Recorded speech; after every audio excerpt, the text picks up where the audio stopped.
महोदय, विदेशी मीडिया ने भी जो टिप्पणियां की हैं महाकुंभ प्रयागराज के बारे में, द वॉल स्ट्रीट जर्नल ने जो यूएस की है, एक ऐसा आयोजन था जहां अमेरिका की कुल आबादी से ज्यादा लोग जुटे। बीबीसी, महाकुंभ मानवता का सबसे बड़ा समागम था।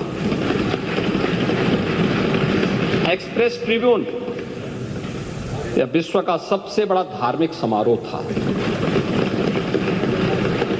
द न्यूयॉर्क टाइम्स, यह आयोजन में केवल श्रद्धालु और पर्यटक ही नहीं बल्कि नेता और हस्तियां भी पहुंची थी। राइटर्स, यह डिजिटल कुंभ था। इसमें व्यवस्था बनाने के लिए तकनीक की बेहतरीन इस्तेमाल किया गया था। द गार्डियन, यह पर्वों का पर्व था। लोगों की उमंग और उत्साह चरम पर रहा।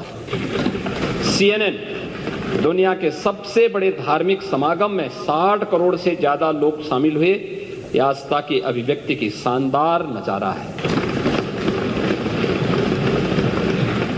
यूनेस्को के डायरेक्टर टिम कर्टिस ने जो बयान दिया, उन्होंने कहा कि यूनेस्को ने 2019 में कुंभ मेले को मानवता के मूर्त सांस्कृतिक धरोहर के रूप में मान्यता दी।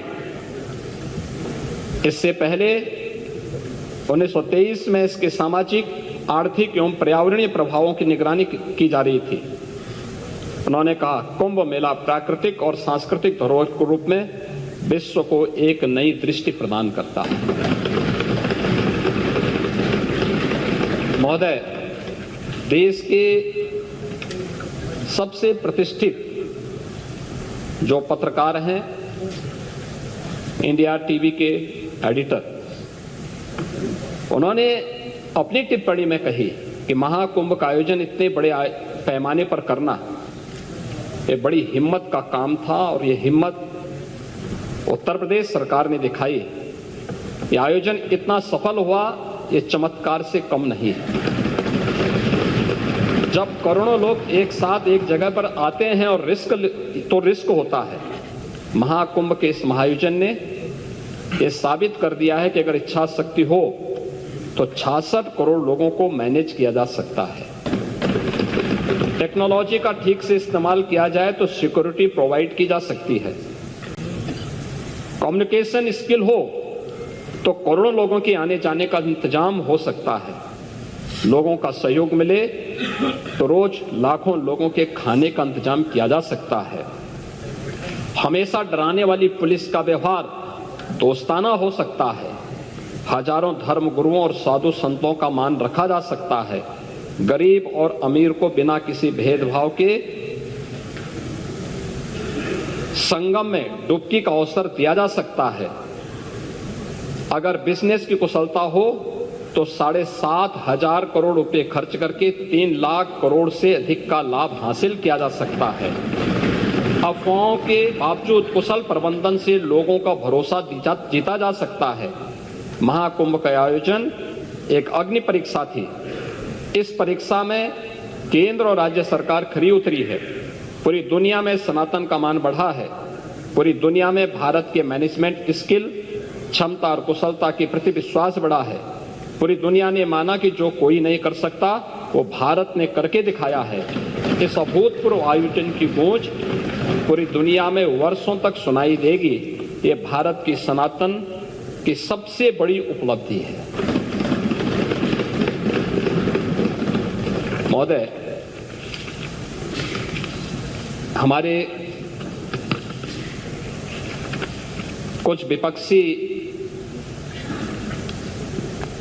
दलों से जुड़ी हुई राज्य सरकारों के भी नेता प्रयागराज महाकुंभ में आए थे और उन्हीं में है उनमें डिप्टी सीएम कर्नाटक। उन्होंने लिखा कि इस पवित्र आयोजन के लिए सभी आयोजकों को धन्यवाद। यह किसी के भी जीवन का एक ऐतिहासिक क्षण है। सरकार ने यहाँ आए करोड़ों लोगों के लिए जो व्यवस्था की है यह कोई छोटा काम नहीं है। सरकार ने अच्छा काम किया है। मैं महाकुंभ का हिस्सा बनकर के बहुत खुश हूँ। उत्तर प्रदेश सरकार के वरिष्ठ मंत्री मुझसे मिलने बेंगलोर आए थे। उन्होंने मुझे महाकुंभ में शामिल होने का निमंत्रण दिया। मेरे लिए शानदार अनुभव था। खन्ना जी ही गए थे। महोदय, इसमें बहुत सारी सक्सेस स्टोरी भी देखने को मिली थी और उसमें आर्थिक पक्ष के बारे में, महाकुंभ के आर्थिक पक्ष के बारे में इसको लेकर के अनेक बातें सामने आई हैं और खासतौर पर देश के अंदर अलग अलग तबके ने महाकुंभ के बारे में, क्योंकि ये बजट की सामान्य चर्चा है, इसलिए महाकुंभ के आर्थिक पक्ष के बारे में अगर हम चर्चा न करें तो विरासत को विकास के साथ जोड़ने में हो सकता है कि आप लोगों को भी कुछ कंफ्यूजन और ज्यादा हो। इसलिए उस विरासत को जो आदरणीय प्रधानमंत्री जी ने 2019 में काशी विश्वनाथ धाम से प्रारंभ किया था, 2020 में अयोध्या में श्री राम जन्मभूमि पर राम मंदिर के शिलान्यास के बाद आगे बढ़ा,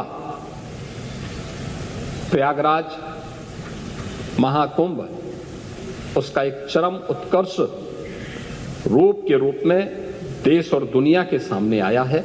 और उसी विरासत की आर्थिकी क्या हो सकती है, वह विरासत विकास के साथ साथ आस्था को आर्थिकी के साथ कैसे जोड़ सकता है, इसके कुछ उदाहरण भी हैं, जिसमें कैट ने स्वयं इस बारे में कहा है कि महाकुंभ में लगभग 3 लाख करोड़ यानी 360 बिलियन अमेरिकी डॉलर से अधिक का व्यापार हुआ है, यानी इससे लेन देन हुआ है। ये प्रदेश की अर्थव्यवस्था में सहभागी बनेगा। महाकुंभ 2025 प्रदेश की अर्थव्यवस्था को 3.5 लाख करोड़ का लाभ इससे मिलने का अनुमान है और प्रयागराज और आसपास के जनपदों को इसका प्रत्यक्ष और अप्रत्यक्ष लाभ प्राप्त हुआ है।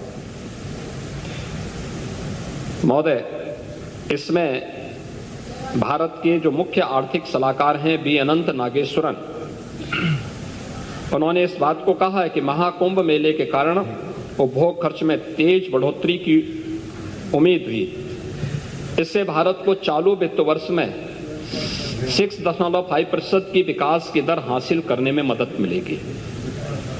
और इस मामले में जो विभिन्न अन्य क्षेत्रों में जो विभिन्न प्रकार के अनुमान लगाए गए, विभिन्न आर्थिक विशेषज्ञों ने कि किस किस सेक्टर में कितना अधिक उससे आर्थिक लाभ हुआ है या उससे आने की संभावना है। होटल उद्योग में 40,000 करोड़ का, खाने पीने अन्य दैनिक उपयोग में